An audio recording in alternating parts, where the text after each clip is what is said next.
조드레박 신부의 영적 일기. 이 고우님들아, 한 젊은 청년이 스승에게 늘 세상에 대한 불만과 불평을 늘어놓았습니다. 스승은 청년에게 소금 한 그릇과 물 한 컵을 가져오라고 했습니다. 그리고 소금 한 줌을 컵 속에 넣고는 그 물을 마시게 하였습니다. 청년은 얼굴을 찡그리며 마셨습니다. 스승이 청년에게 맛이 어떠냐라고 물었습니다. 청년은 인상을 쓰면서 화가 난 목소리로 짭니다 라고 대답했습니다. 스승은 청년을 넓은 호수로 데리고 가서 소금 사발을 호수에 붓고는 그 물을 또 마시게 했습니다. 그리고 다시 청년에게 이 물도 짭니까? 묻자 청년은 안 짭니다 라고 대답합니다. 이렇게 같은 소금이라도 짠맛의 정도는 담는 그릇에 따라 달라집니다. 저희 삶의 고통도 마찬가지입니다. 저희 마음속에 고통이 있다면 컵이 되지 말고 호수가 되어 보십시오.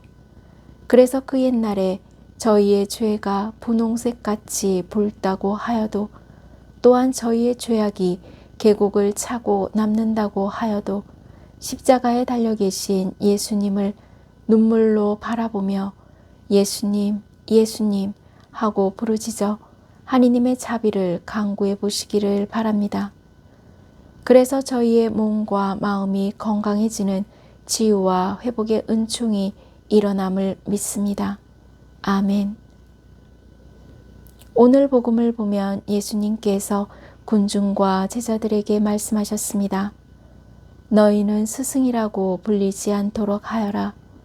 너희의 스승님은 한 분뿐이시고 너희는 모두 형제다.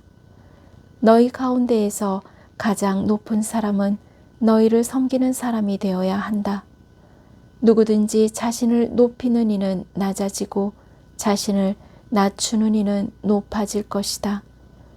그런데 오늘 말씀을 통해 예수님께서 당신의 말씀을 전하는 저 두레박 사제에게 물으셨던 것으로 묵상했습니다. 내가 스승이냐? 다시 말하자면 이 사제야, 너는 하느님의 섭리를 따라 살고 있는가? 라는 것입니다. 성경에 보면 예수님께서는 하느님의 섭리를 직접 몸으로 따르고 계심을 보여주셨습니다. 요한복음 1장 1절 이하 말씀입니다. 한 처음에 말씀이 계셨다. 말씀은 하느님과 함께 계셨는데 말씀은 하느님이셨다. 말씀이 사람이 되시어 우리 가운데 사셨다.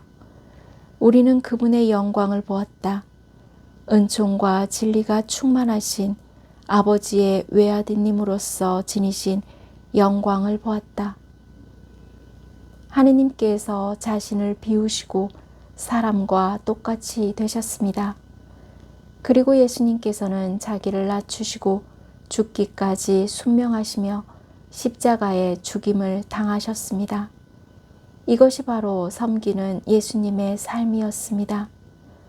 요한복음 3장 16절에 보면 하느님께서는 세상을 너무나 사랑하신 나머지 외아들을 내주시어 그를 믿는 사람은 누구나 멸망하지 않고 영원한 생명을 얻게 하셨다.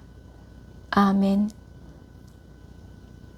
사랑하는 고운님들, 중국 고전에 인지천산, 불여천지일산이라는 말이 있습니다. 사람이 1000번을 계산해도 하늘이 한 번 계산한 것만도 못하다 라는 말입니다. 즉, 사람이 아무리 머리를 굴려봐도 하늘이 한 번 봐주는 것에 못 미친다 라는 말과 같습니다. 그 이유는 하늘의 뜻인 하느님의 섭리가 베풀어지는 은총이기 때문입니다. 그러므로 저는 영적 일기를 준비하는 기도와 묵상을 하면서 너는 하느님의 섭리를 따라 살 수 있느냐? 라는 예수님의 물으심에 크게 고백할 수 있습니다. 예, 십자가밖에 답이 없습니다. 십자가 없이는 영광도 없습니다. 왜냐하면 예수님의 십자가에는 하느님의 섭리가 있으므로 이제 저 두레박 사제도 저 자신에게 주어진 십자가를 안고 살다가 먼 훗날 영광의 면류관을 받아쓰고 싶기 때문입니다. 아멘. 그래서 예수님께서는 고우님들에게 물으셨습니다. 이 고우님들아, 너희는 하느님의 섭리를 따라 살고 있는가?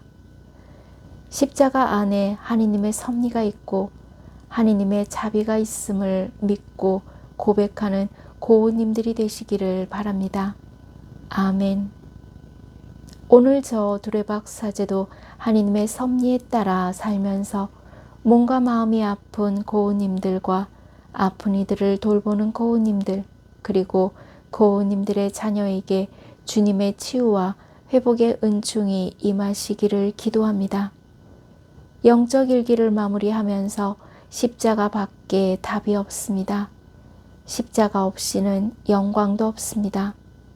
그러므로 오늘 어떤 일로 분한 마음이 들더라도 고우님들은 십자가의 예수님을 바라보고 부르며 하느님의 자비가 베풀어지는 하느님의 섭리에 따라 치유와 회복의 은총을 누리기를 주님의 이름으로 강복합니다. 아멘.